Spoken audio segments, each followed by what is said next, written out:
Hello everyone, ఈ రోజు వీడియోలో మనం కండిషనల్ స్టేట్మెంట్స్ అంటే ఏంటి, వాటిని ఎలా యూజ్ చేస్తాము, వాటి సింటాక్స్ ఏంటి, సో వీటన్నిటి గురించి పైథాన్ లో ఎలా యూజ్ చేస్తాం. ఓకే, సో వీటన్నిటి గురించి మనం తెలుసుకోబోతున్నాం. అలాగే ఒక రియల్ టైం ఎగ్జాంపుల్ కూడా మీకు ఎక్స్ప్లెయిన్ చేయబోతున్నాను.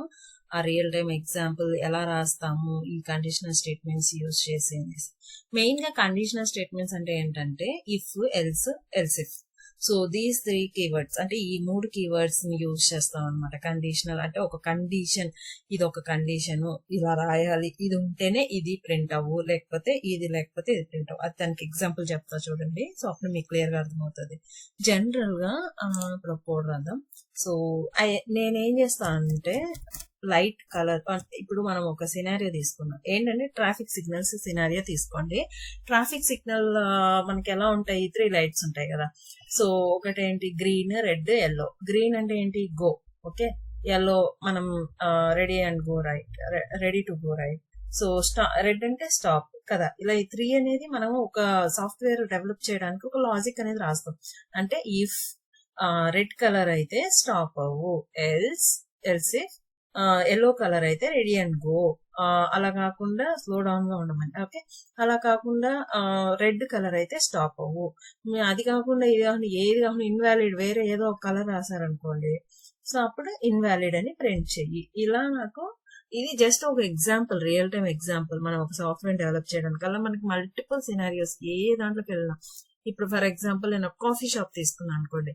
ఇఫ్ నాకు కాఫీ సెలెక్ట్ చేసుకుంటే ఇంత ప్రైస్, టీ సెలెక్ట్ చేసుకుంటే ఎల్స్ ఇఫ్ టీ సెలెక్ట్ చేసుకుంటే ఇంత price, else cappuccino cappuccino select చేసుకుంటే ఇంత ప్రైస్.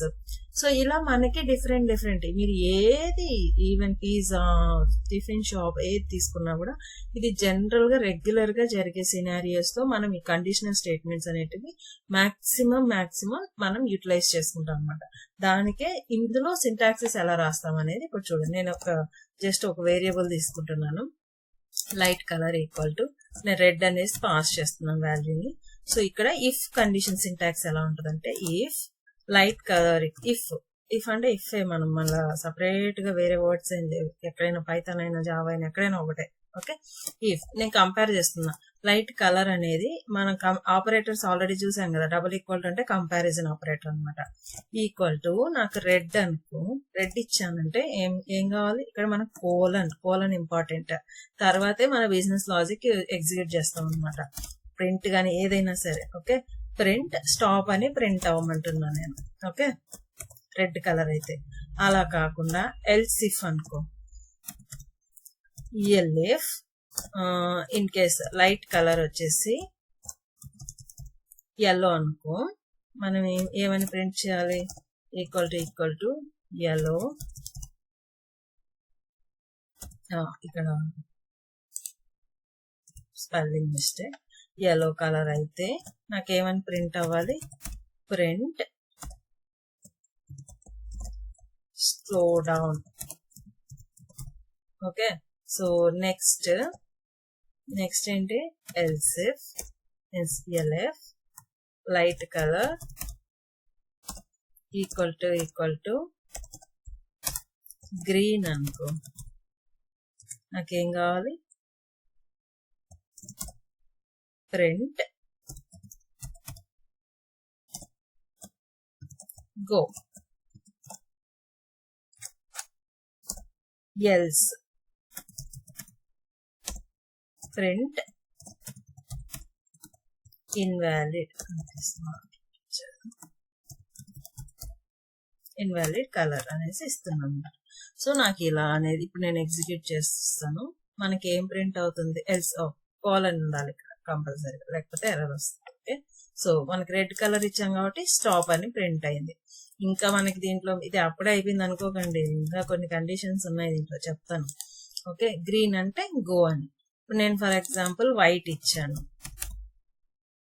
వైట్ ఇస్తే ఏమవుతుంది, ఇన్వాలిడ్ కలర్ అని వస్తుంది అనమాట. సో మనం ఓన్లీ లాజిక్ దేనికి ఇంప్లిమెంట్ చేసాం, రెడ్, ఎల్లో, గ్రీన్ కే కదా. సో అలా కాకుండా ఈ 3 కలర్స్ లో ఏది మ్యాచ్ అవ్వలేదు అంటే మనకి ఇన్వాలిడ్ కలర్ అనేసి త్రో చేయాలన్నమాట, అదే ప్రింట్ చేయాలి. సో మేజర్ గా మనం సింటాక్సిస్ ఇక్కడ గుర్తుపెట్టుకోవాల్సింది ఏంటంటే ఇఫ్ ఎల్స్ ఇఫ్ కి జనరల్ గా జావాలో అయితే ఎల్స్ ఇఫ్ అనేసి ఇస్తాం కదా, ఈఎల్ఎస్ఎఫ్ అట్లా ఇస్తాం కదా. సో ఇక్కడ వచ్చేసి ఓన్లీ ఈఎల్ ఇఫ్ అన్నమాట, no space in between EL and if. So ఇది కీవర్డ్. ఎల్స్ కి వచ్చేసి ఎల్సే ఉంటది. సో మనకి ఏంటంటే కండిషన్ చెక్ చేసిన తర్వాత కోలన్ అనేది చాలా ఇంపార్టెంట్. సో దాని తర్వాతే మన బిజినెస్ లాజిక్ అనేది ఎగ్జిక్యూట్ అవ్వాలి. ఓకే, ఇంకొక మెయిన్ కండిషన్ ఏంటంటే ఇక్కడ నేను ఫర్ ఎగ్జాంపుల్ మీరు ఈ ఇఫ్ కే ఏ ఎల్స్ రాస్తున్నారా, లేకపోతే వేరే ఇఫ్ ఇంకా నెస్టెడ్ ఇఫ్స్ ఉంటాయి కదా, సో వాటికి రాస్తున్నారా అనే దాన్ని బేస్ చేసుకొని ఉంటది అనమాట. ఇక్కడ మీ స్పేస్ ఇచ్చారనుకో ఎర్రర్ వస్తుంది, ఎందుకంటే ఇండెంటేషన్ అనేది ప్రాపర్ గా లేదు. మీరు ఏ ఇఫ్ కి ఎల్స్ రాస్తున్నారు అనేది క్లారిటీ లేదు కదా, సో ప్రాపర్ గా ఇవ్వాలి, లేదంటే ఎర్రర్ వస్తుంది. ఇక్కడ నేను చూడండి స్పేస్ ఇస్తున్నాను, స్పేస్ ఇచ్చానంటే ఏమైతుంది, ఎర్రర్ వస్తుంది. ఎందుకంటే ఏ ఇఫ్ కి ఎల్స్ రాస్తున్నారు, మీ ఇన్సైడ్ ఉన్న ఇఫ్ కి ఎల్స్ రాస్తున్నారా, లేదా అవుట్ సైడ్ ఉన్న ఇఫ్ కి ఎల్స్ రాస్తున్నారా. మనకి ఇంకా నెస్టెడ్ ఇఫ్స్ అలా కూడా ఉన్నాయన్నమాట. సో అవి ఇంకా అడ్వాన్స్డ్ వీడియోస్ లో మనం చూస్తాము. సో కాబట్టి ఇది చాలా కేర్ఫుల్ గా ఉండాలి మీరు ఇఫ్ ఎల్స్. నేను అన్నిటితో రాసేది కరెక్ట్ గానే ఉంది, బట్ ఎర్రర్ ఎందుకు వస్తుందా అనేసి మీకు రావచ్చు, అంటే ఇనిషియల్ గా నేర్చుకునేటప్పుడు డౌట్ రావచ్చు. సో అందుకనే చెప్తున్నాను, ఇది చాలా ఇంపార్టెంట్. సో ఇండెంటేషన్ అనేది చాలా ఇంపార్టెంట్. మీరు ఏ ఇఫ్ కి ఎల్స్ రాస్తున్నారు, ఏ ఇఫ్ కి ఎల్స్ ఇఫ్ రాస్తున్నారు, సో అనేది చాలా క్లియర్ గా మీరు పెట్టుకొని రాయాల్సి ఉంటది ఇక్కడ. ఓకే, సో ఇవి బేసిక్ కండిషనల్ స్టేట్మెంట్స్ వచ్చేసి if else if else. So మీకు ఈ వీడియో అర్థమయ్యి ఉంటే నచ్చితే లైక్ చేసి షేర్ చేయండి, మీ ఫ్రెండ్స్ కూడా యూజ్ అవుతుంది, వాళ్ళు కూడా నేర్చుకుంటారు. అలాగే ఈ ఛానల్ సబ్స్క్రైబ్ చేసుకోండి, ఇంకా కొన్ని అడ్వాన్స్డ్ వీడియోస్ రాబోతున్నాయి, పైథాన్ లో ఏఐ వీడియోస్ కూడా రాబోతున్నాయి. Thank you.